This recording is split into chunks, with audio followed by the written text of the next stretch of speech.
Scene. Isang host na nakatayo sa harap ng isang malinis pero mukhang problemadong kitchen sink. Host, uy mga ka-smart Pinoy, kumusta kayo? May tanong ako sa inyo lalo na sa mga laging nasa kusina. Napapansin nyo ba na parang araw-araw na lang barado ang lababo ninyo kahit anong linis ang gawin niyo?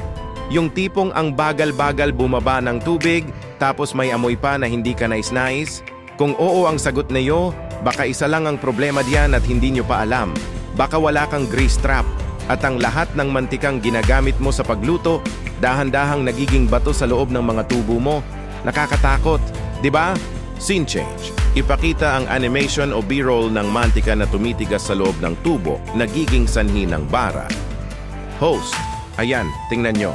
Maraming Pinoy households ang dumaranas ng ganitong sakit ng ulo, baradong lababo, masangsang na amoy, at mabagal na agos ng tubig. Akala natin, normal lang yan. Pero ang madalas na dahilan, simpleng-simple lang. Walang grease trap. Kasi 'di ba sa kulturang Pinoy mahilig tayo sa mga pritong pagkain, crispy pata, lechon kawali, fried chicken, sarap.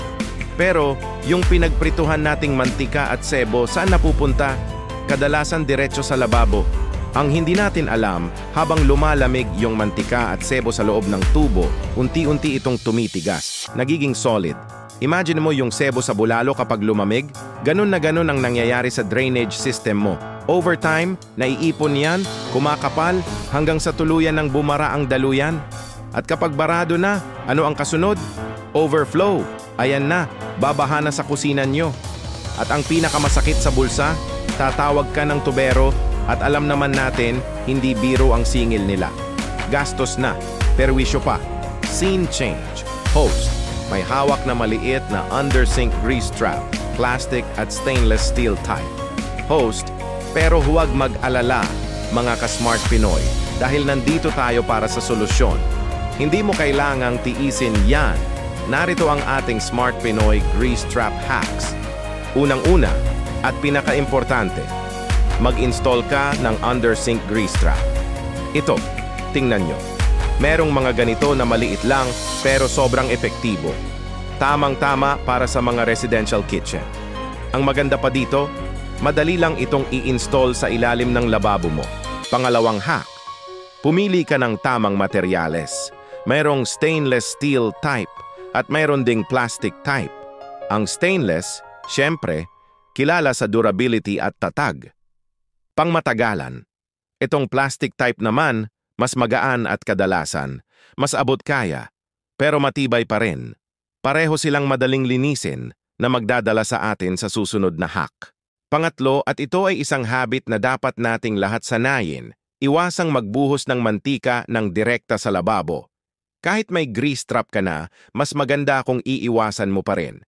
Ang pinakamagandang gawin, palamigin mo muna ang mantika, isalin mo sa isang lumang bote o container na may takip at itapon mo ng maayos sa basurahan. Simple lang, pero malaking tulong yan para mapanatiling malinis ang grease trap at mga tubo mo. Scene, ipakita ang B-roll ng regular na paglilinis ng grease trap. Host, at ika-4 na hack, regular maintenance. Ang grease trap kailangan din ng TLC o Tender Loving Care. Hindi pwedeng install and forget. Kailangan mo itong linisin linggo-linggo o kada 2 linggo. Depende sa dalas ng pagluluto mo. Buksan mo lang, tanggalin yung naipong sebo at dumi at ibalik. Mabilis lang na proseso.